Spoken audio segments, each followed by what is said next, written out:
नमस्कार दोस्तों, court marriage consultant के इस वीडियो में आपका स्वागत है। मैं हूं आपका अपना लॉयर हृदय कुमार। दोस्तों, आज जो हम बात करेंगे कि दिल्ली से यदि आप कोर्ट मैरिज करना चाहते हैं तो किस तरह से इजीली आसान तरीके से आप कोर्ट मैरिज कर सकते हैं।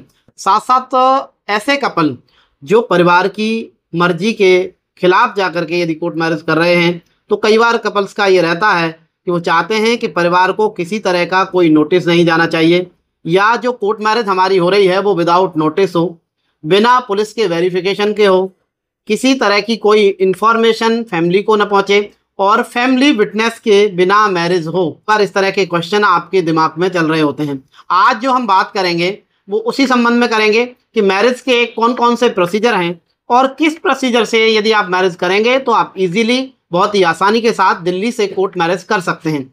उससे पहले भी मैं आपको ये बता देना चाहता हूँ कि यदि आप कोर्ट मैरिज करने के बारे में सोच रहे हैं तो सबसे पहले तो आपको ये पता होना चाहिए कि शादी के लिए लड़की की जो एज है वो मिनिमम एज 18 वर्ष है।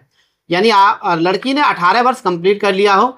उसके साथ साथ उसका एज का कोई प्रूफ होना चाहिए, जिसमें स्कूल की मार्कशीट हो सकती है, बर्थ सर्टिफिकेट हो सकता है, पैन कार्ड हो सकता है, या ऐसा ही कोई भी दूसरा डॉक्यूमेंट जो एज के प्रूफ के रूप में मान्य हो।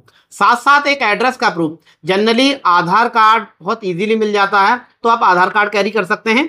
आधार कार्ड के साथ में एज का प्रूफ कैरी कर सकते हैं कि यदि आप कोर्ट मैरिज करने के बारे में आप प्लान कर चुके हैं तो यहाँ पर आप ये भी ना भूलें कि जो कोर्ट मैरिज आप करने जा रहे हैं उसमें मैरिज का सर्टिफिकेट किस तरह का होता है, मैरिज किस तरह से कराई जाए तब लीगल मानी जाती है। बहुत सारे कपल्स के साथ ये हमने देखा है, प्रैक्टिकली हमारे पास सर्टिफिकेट भेजते हैं तो पता लगता है कि सर्टिफिकेट तो जेन्युइन ही नहीं है, या जो प्रोसीजर फॉलो किया गया है वो तो जेन्युइन ही नहीं है, और ऐसे कपल बाद में कानूनी पचड़ों में फंस जाते हैं और उनकी लाइफ जो है खराब होती है। तो आपको मैरिज करने से पहले ही ये पता कर लेना चाहिए कि जो मैरिज का सही प्रोसेस क्या है। बहुत सारे कपल्स के साथ इस तरह का धोखा होता है कि मैं आपको यहाँ बता देना चाहता हूँ, इस चीज़ को आप बहुत ध्यान से सुने कि इस तरह का ये जो है हम मेरे हाथ में जो है ये स्टाम्प पेपर है, और इस तरह के स्टाम्प पर इसमें साफ साफ इंडियन नॉन जुडिशियल लिखा रहता है।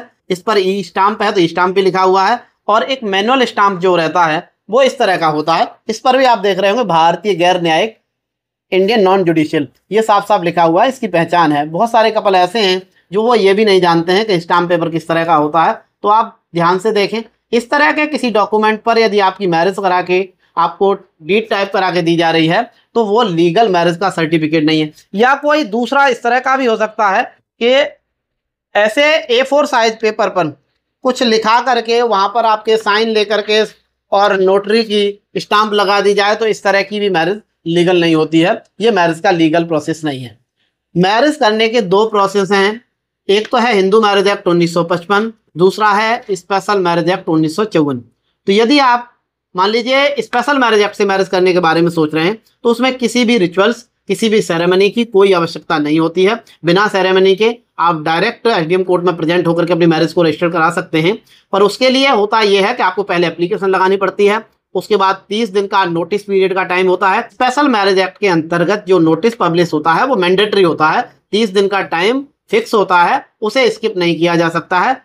इस तरह से इस प्रोसेस को यदि आप फॉलो करेंगे तो कई जगह इस तरह का भी है कि संबंध वेरिफिकेशन के लिए पुलिस द्वारा वेरिफिकेशन करा ली जाती है, तब भी फैमिली में इंफॉर्मेशन जाने की संभावना रहती है। अब हम बात कर रहे हैं उस आसान तरीके की, यानी जिस तरीके से आप इजीली आसानी से दिल्ली के अंदर कोर्ट मैरिज करा सकते हैं, वो है हिंदू मैरिज एक्ट 1955। अब मान लेते हैं कि यदि आप हिंदू हैं तो आपको करना ये होगा, किसी रजिस्टर्ड संस्था से अपनी मैरिज को कराना पड़ेगा।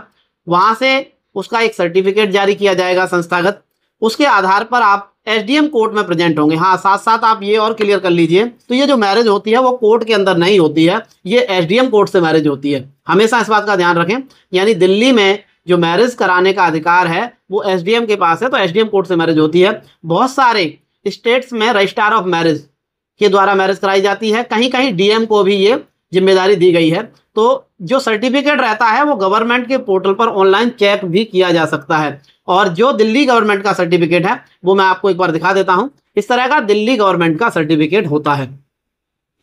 अब हम बात करते हैं यूपी गवर्नमेंट के सर्टिफिकेट की। यदि यूपी गवर्नमेंट का भी सर्टिफिकेट आप देखना चाहते हैं तो जो स्क्रीन पर दिखाया जा रहा है सर्टिफिकेट, इस तरह का यूपी गवर्नमेंट का सर्टिफिकेट होता है।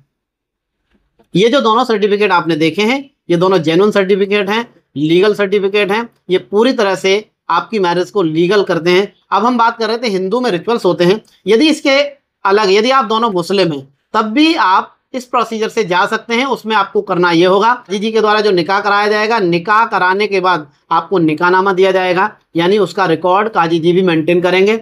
उसके बाद आप रजिस्ट्रार ऑफ मैरिज की कोर्ट में प्रेजेंट होकर के अपनी शादी को रजिस्टर करा सकते हैं। यदि आप क्रिश्चियन हैं तो ऐसी स्थिति में आपकी जो मैरिज है वो फादर के द्वारा कराई जाएगी, और जो फादर मैरिज कराएंगे उसका वहां से सर्टिफिकेट जारी करेंगे। इस तरह के सर्टिफिकेट के आधार पर आप रजिस्ट्रार ऑफ मैरिज की कोर्ट में प्रेजेंट होकर के इस मैरिज को रजिस्टर करा सकते हैं। इस प्रोसीजर से जो मैरिज होगी वो पूरी तरह से लीगल होगी, और जो डॉक्यूमेंट होगा वो गवर्नमेंट के पोर्टल पर ऑनलाइन भी चेक किया जा सकता है। जो आप कहीं भी किसी भी प्रोसीजर में जाते हैं उसको यूज़ करते हैं तो आपको कहीं कोई समस्या नहीं आएगी। साथ साथ में ये बता देना चाहता हूँ कि बहुत सारे कपल्स का ये क्वेश्चन भी रहता है कि सर हमें ये संभावना है कि हमारे खिलाफ झूठे केस दर्ज कराए जा सकते हैं, हम ऐसी स्थिति से बचना चाहते हैं कि हमारे खिलाफ झूठे केस दर्ज ना हो, तब हमें क्या स्टेप लेना चाहिए। तो यहाँ पर ये बहुत ही ईजी और अच्छा काम है कि मैरिज करने के तुरंत बाद ही आपको पुलिस को इंटीमेशन देना चाहिए, थाने में देना चाहिए, साथ साथ एसएसपी ऑफिस भी देना चाहिए। आप अपनी फैमिली को भी इंटीमेशन लेटर दे सकते हैं, जिससे कि आपके खिलाफ झूठी एफआईआर रजिस्टर्ड होने से बच जाए। धन्यवाद।